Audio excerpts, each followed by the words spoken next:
जय हिंद दोस्तों, स्वागत है आप सबका हमारे चैनल एसआर एजुकेशन पर। आज हम भारत के मैप पर यूपी की स्थिति देखेंगे, साथ ही साथ यह भी देखेंगे कि यूपी भारत के कितने राज्यों से अपनी सीमा साझा करता है। तो चलिए आज की वीडियो यहीं से शुरुआत करते हैं। अब देख लेते हैं भारत की स्थिति, भारत के मैप पर यूपी की स्थिति। तो देखिए, ये रहा हमारा भारत, और भारत के मैप पर यूपी की स्थिति ये है हमारा यूपी। अब देखते हैं कि यूपी कितने राज्यों से अपनी सीमा साझा करता है। तो यूपी कुल मिलाकर 9 राज्यों से अपनी सीमा साझा कर रहा है। ये देखिए, 1 2 3 4 5 6 7 8 9, कुल मिलाकर यह 9 राज्यों से अपनी सीमा साझा कर रहा है, जिसमें से 8 तो राज्य हैं और 1 केंद्र शासित प्रदेश हैं। तो 8 राज्यों के बारे में देख लेते हैं कौन कौन से राज्य हैं। चलिए देखते हैं कि यूपी जिससे अपनी सीमा साझा कर रहा है वह कौन कौन से राज्य हैं। सबसे पहले तो यूपी से टूटकर अलग हुआ था, वो तो यूपी के पास ही रहेगा, वो तो हर हाल में अपनी सीमा यूपी से साझा ही करेगा। तो सबसे पहले हम उत्तराखंड को देख लेते हैं। यूपी से टूटकर अलग हुआ उत्तराखंड, तो पहला है उत्तराखंड और दूसरा है उसके बगल में हिमाचल प्रदेश।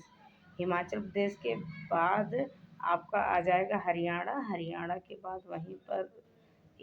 वहीं पर छोटा सा केंद्र शासित प्रदेश दिल्ली है। दिल्ली के बाद आपका देखिए क्षेत्रफल की दृष्टि से सबसे बड़ा, जिसको हम मानते हैं राजस्थान, वो भी यूपी के साथ अपनी सीमा साझा कर रहा है। उसके नीचे आपका आ गया मध्य प्रदेश। मध्य प्रदेश से टूटकर अलग हुआ था छत्तीसगढ़। छत्तीसगढ़ भी यूपी के साथ अपनी सीमा साझा कर रहा है। छत्तीसगढ़ के बाद ये झारखंड। झारखंड टूटकर अलग हुआ था बिहार से। तो बिहार और झारखंड, मध्य प्रदेश और छत्तीसगढ़, इधर 4 तो निपट गए। मध्य प्रदेश से टूटकर अलग हुआ था छत्तीसगढ़, तो मध्य प्रदेश जब अपनी सीमा साझा करेगा तो छत्तीसगढ़ भी अपनी सीमा साझा करेगा। इधर बिहार से टूटकर अलग हुआ था झारखंड, बिहार के साथ झारखंड भी अपनी सीमा साझा कर रहा है। तो मध्य प्रदेश, छत्तीसगढ़, बिहार, झारखंड, इधर 4 तो कंप्लीट हो गए। और ऊपर देख लेते हैं, ऊपर 4 राज्य और 1 केंद्र शासित प्रदेश कौन सा था। ये उत्तर प्रदेश से टूटकर अलग हुआ था उत्तराखंड, और उसी के बगल में आपका हिमाचल प्रदेश है। उत्तराखंड और हिमाचल प्रदेश, और हिमाचल प्रदेश के जस्ट नीचे आप देखेंगे तो आपको मिलेगा हरियाणा। हरियाणा के नीचे देखेंगे तो आपको मिलेगा राजस्थान। तो उत्तराखंड, हिमाचल प्रदेश, हरियाणा, राजस्थान, यही हरियाणा और यूपी के बीच में ये केंद्र शासित प्रदेश दिल्ली है, वो भी अपनी सीमा साझा कर रहा है यूपी से। तो हमारे पूरे राज्य कंप्लीट हो गए, 9 के 9 राज्य कंप्लीट हो गए। चलिए पहला फिर से देख लेते हैं। पहला है उत्तराखंड। उत्तराखंड के बाद पहला है उत्तराखंड। उत्तराखंड के बाद आपका हो गया हिमाचल प्रदेश। हिमाचल प्रदेश के बाद हरियाणा है। हरियाणा के बाद राजस्थान। राजस्थान के बाद आपका आ गया, राजस्थान के बाद आ गया आपका मध्य प्रदेश। मध्य प्रदेश के बाद छत्तीसगढ़। छत्तीसगढ़ के बाद झारखंड। झारखंड के बाद ये है आपका बिहार। और यहाँ छोटा सा दिखाई आपको दे रहा होगा, यही है आपका दिल्ली। तो 4-4 के ग्रुप में याद करते हैं। पहला हम याद किए, पहला था आपका उत्तराखंड,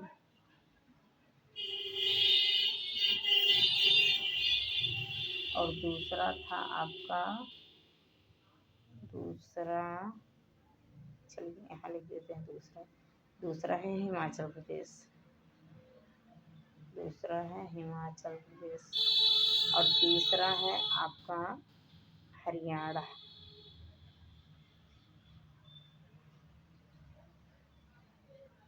और चौथा आपका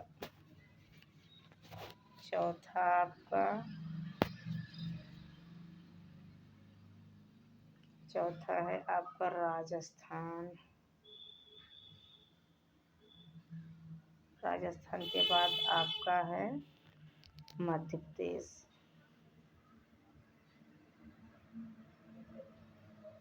मध्य प्रदेश के बाद आपका छठे नंबर पे है छत्तीसगढ़।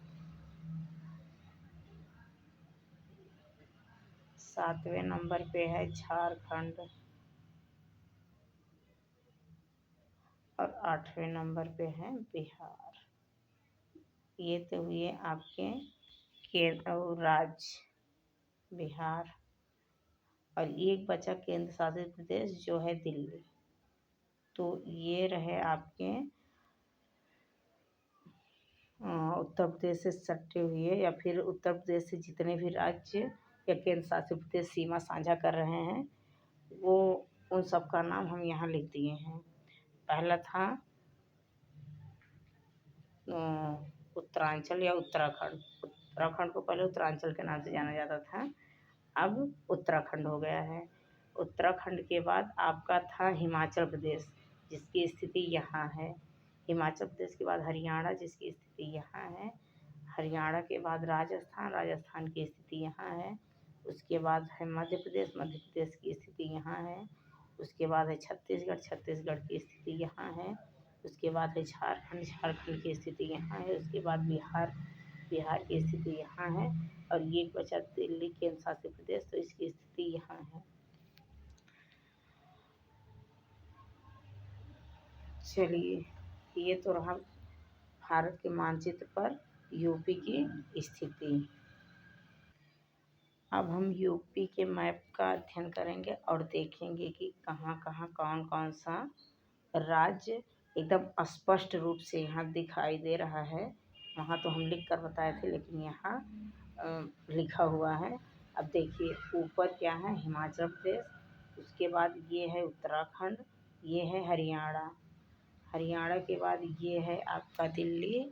दिल्ली के बाद ये है आपका राजस्थान।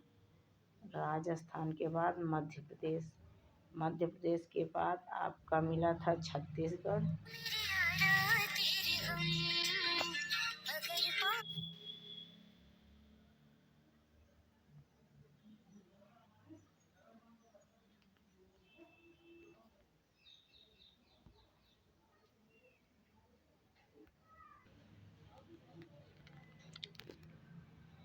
ये रहा आपका मध्य प्रदेश और ये है छत्तीसगढ़।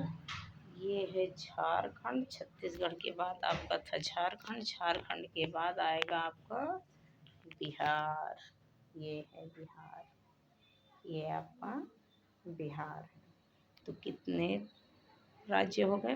कुल मिलाकर 8 राज्य, एक केंद्र शासित प्रदेश। 8 राज्य और एक केंद्र शासित प्रदेश हो गए।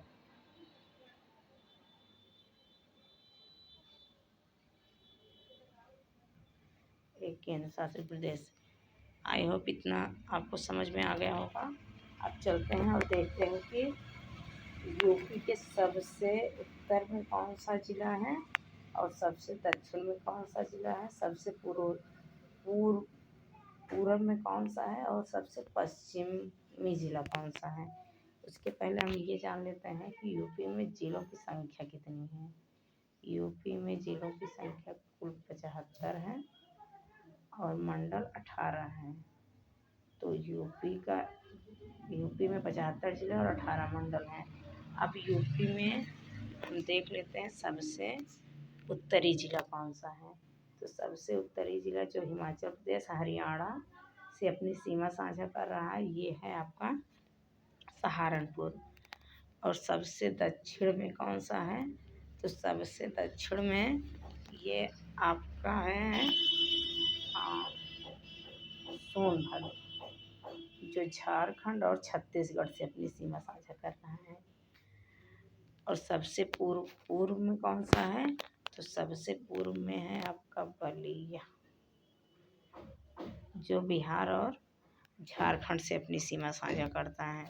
और सबसे पश्चिम में कौन सा है, तो सबसे पश्चिम वाला देख लेते हैं। सबसे पश्चिम में है आपका शामली जो हरियाणा और दिल्ली से अपनी सीमा साझा कर रहा है।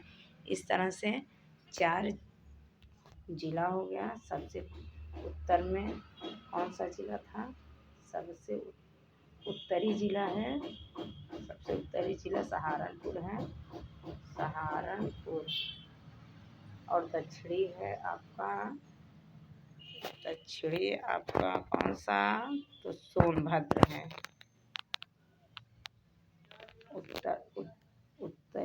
उत्तर में आपका है सहारनपुर, दक्षिण में आपका है सोनभद्र, और सबसे पूर्व में है बलिया, और पश्चिम में है आपका शामली। इस तरह से 4 जिला हो गया। तो उत्तर में सहारनपुर, दक्षिण में आपका सोनभद्र हो गया, पूर्व में आपका बलिया हो गया, पश्चिम में शामली हो गया। अब हम एक एक जिले को पढ़ते हैं, 10-10 के ग्रुप में करके सभी को याद करने की कोशिश करते हैं। तो चलो, तो हम 10-10 के ग्रुप में सभी को याद करने की कोशिश करते हैं और 10-10 का ग्रुप बनाना शुरू करते हैं। तो सबसे पहले आपका बनेगा, एक ग्रुप बना लेते हैं सहारनपुर, मुजफ्फरनगर, बिजनौर, शामली, बागपत। सहारनपुर, बिजनौर, मुजफ्फरनगर, शामली, बागपत, मेरठ, मुरादाबाद, अमरोहा, हापुड़, गाजियाबाद। कितने हो गए? तो 1 2 3 4 5 6 7 8 9 10 हो गए। इसमें से भी हम लोग 5-5 का ग्रुप बनाएंगे तभी याद होगा, नहीं तो इतना ज़्यादा याद नहीं हो पाएगा। तो हम लोग पहले 5-5 का ग्रुप बना रहे हैं। तो 5 के ग्रुप में पहले आपका होगा सहारनपुर, पहले सहारनपुर, उसके बाद बिजनौर, उसके बाद आपका मुजफ्फरनगर ले लीजिए, मुजफ्फरनगर के बाद आप शामली को ले लीजिए, शामली के बाद आप बागपत को ले लीजिए। तो ये हुए 5 जिला, ये 5 जिलों का नाम हो गया। पहला है सहारनपुर, बिजनौर, मुजफ्फरनगर, शामली, बागपत। इसी को हम 5 बार बोलेंगे, हमें ऑटोमेटिक याद हो जाएगा। सहारनपुर, बिजनौर, मुजफ्फरनगर, शामली, बागपत, सहारनपुर, बिजनौर, मुजफ्फरनगर, शामली, बागपत, सहारनपुर, बिजनौर, मुजफ्फरनगर, शामली, बागपत, सहारनपुर, बिजनौर, मुजफ्फरनगर, शामली, बागपत। ये 5, और हम आगे ले लेते हैं 5 को। तो और आगे में हम लेते हैं मेरठ, मेरठ के बाद हम ले लेते हैं गाजियाबाद, गाजियाबाद के बाद इधर से ही चलते हैं गौतम बुद्ध नगर, हापुड़, हापुड़ के बाद आपका ले लेते हैं बुलंदशहर। तो हमने सबसे पहले 6वें नंबर पे लिया मेरठ, 6वें नंबर पे मेरठ, और 7वें नंबर पे हमने लिया हापुड़, और 7वें नंबर पे हमने लिया गाजियाबाद, गाजियाबाद के नाम बाद 8वें नंबर पे लिया हम गौतम बुद्ध नगर लिए, 9वें नंबर पे लिए हापुड़, हापुड़ के बाद हम लिए बुलंदशहर, 10वें नंबर पे हमने क्या लिया था? तो बुलंदशहर। चलिए, अब 5 के क्रम को आगे, इसी क्रम को आगे बढ़ाते हैं। 6वें नंबर पे आपका हो गया मेरठ, 7वें नंबर पे गाजियाबाद, 8वें नंबर पे गौतम बुद्ध नगर, 9वें नंबर पे हापुड़, और 10वें पर आपका हो गया बुलंदशहर। तो मेरठ, गाजियाबाद, गौतम बुद्ध नगर, हापुड़, बुलंदशहर। इसी को हम 5 बार बोलेंगे, हमें ऑटोमेटिक याद हो जाएगा। मेरठ, गाजियाबाद, गौतम बुद्ध नगर, हापुड़, बुलंदशहर। मेरठ, गाजियाबाद, गौतम बुद्ध नगर, हापुड़, बुलंदशहर। मेरठ, गाजियाबाद, गौतम बुद्ध नगर, हापुड़, बुलंदशहर। मेरठ, गाजियाबाद, गौतम बुद्ध नगर, हापुड़, बुलंदशहर।